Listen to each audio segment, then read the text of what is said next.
You know, I said I would never tell this story, but for the sake of transparency,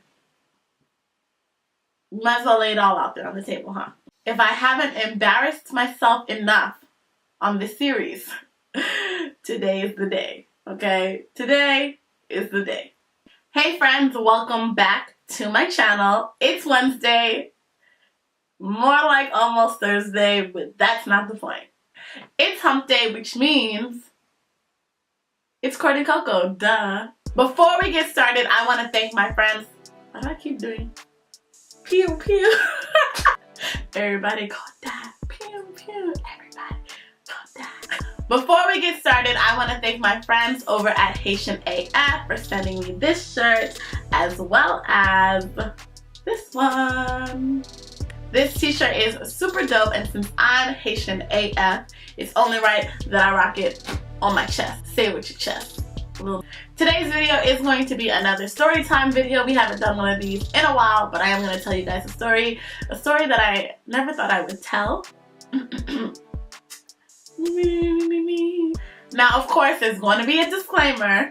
This story does involve another individual who I greatly respect and I think is a great person, and I ask that you guys please, please, please respect them despite how the story ends. Please, y'all, please. And like all of my most embarrassing stories on this series, this story begins with a Tinder swipe. So as usual, I was minding my business on Tinder, swiping left and swiping right, when I came across the profile of my future husband. He was a little lighter than my normal taste, but you gotta do something different if you want different results, right? He was in the caramel family, he worked out, and he was a law student.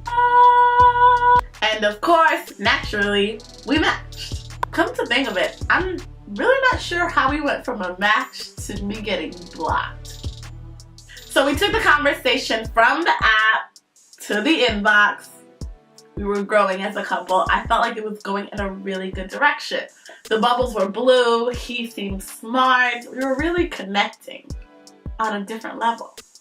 I even found out that he was Haitian as well. We quickly moved from text conversations to FaceTime conversations. So I knew it was real. Yes, y'all, he looked the same on FaceTime as he did in the app. Our FaceTime conversations were meaningful. They were about things like love and trust and religion and fears and beautiful falling in love conversations. Now, there was a point where he did ask me about a concern that he had, which I thought was really, respectable, because not many people are willing to put themselves out there like this. So he did text me and he asked me if height had ever been an issue for me. Now, y'all, I'm a little person who happens to like little men.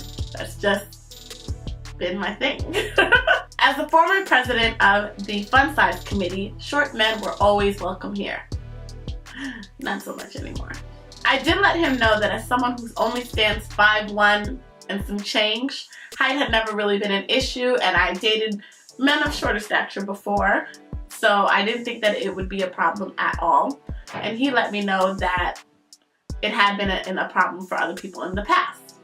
So I asked him, how tall are you? And he told me he was 5'4". It's not that bad to me. Don't laugh.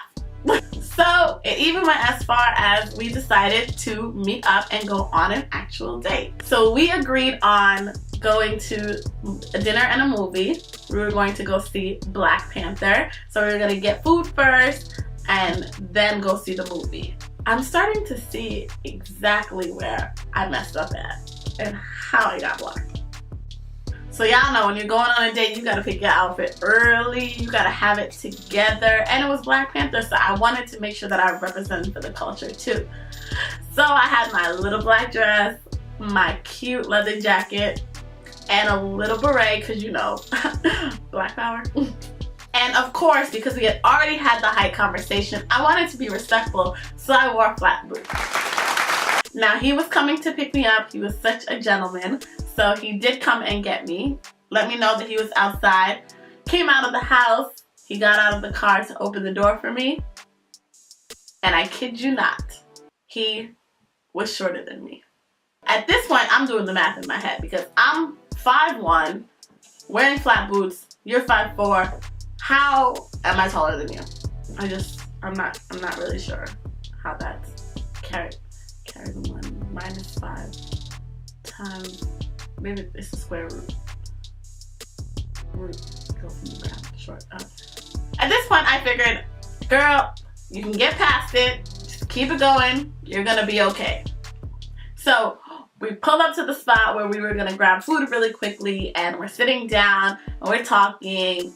And the more he talks, the more confused I get because he's Haitian, but he's not Haitian AF, which is weird to me.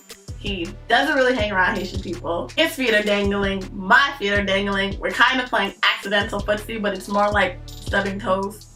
I knew it was going left when we started talking about past bad dates. It was just, no. No.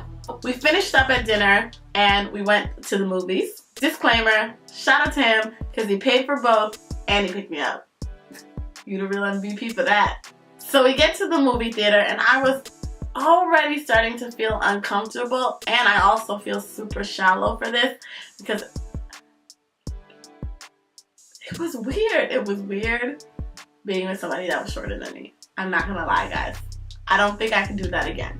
At one point, he reached over to hold my hand, and I was holding his hand for a while, but it was just so weird. I made up some excuse about my shoulder hurting and why I had to rub my shoulder. I'm not even sure how that works, honestly, because I didn't even believe myself. He ended up putting his arm around me and I was leaning on his shoulder, but that didn't last long either because his shoulder was too low and I couldn't see the bottom of the screen. Oh. And we were in one of those theaters with the recliners and his feet were in the air, and y'all, he was wearing low top Converse with black ankle socks. Black dress ankle socks. What? I'm not sure what's worse, the fact that he lied on his height and was actually shorter than me, or the fact that he fell asleep during Black Panther and was snoring. He dropped me home. We spoke the next day. We spoke the day after that. And naturally, the conversations began to dwindle a little bit. I may or may not have missed a few FaceTime calls. Not on purpose, though. Not on purpose, guys. I promise. Okay, probably on purpose, but that is not the point of this story. He ended up asking me if I was giving him the smooth curve, and I of course said no because I wasn't giving him the smooth curve. I was kind of just giving him a curve. There was nothing smooth about it, honestly. And looking back, I really thought that I responded to his last message, but it turns out I didn't. And last I checked, he blocked me on Instagram. Okay, I think I know exactly how it went from a match to a blocked. I think I got it now. Sometimes you gotta talk things out. I got it. I get it now. The moral is, don't lie. Don't lie on your height. Don't lie on anything else. And when in doubt, wear Timbs. Wear Timbs, bro. To get a Haitian AF shirt like mine or my other one, check out the Haitian AF Instagram. I will link it down below. Make sure you go and follow them. Follow my people. Do it for the culture, okay? Also, if you know a Haitian man who is above 5'6" and looking for a wife, tag me. Okay. Remember, love hurts, but lying will kill you. That is not the line. It's loneliness, but lying will kill you too. I will kill you, okay? I'll see you guys next Wednesday. Bye. Was I doing peace or bye? I don't know. Peace.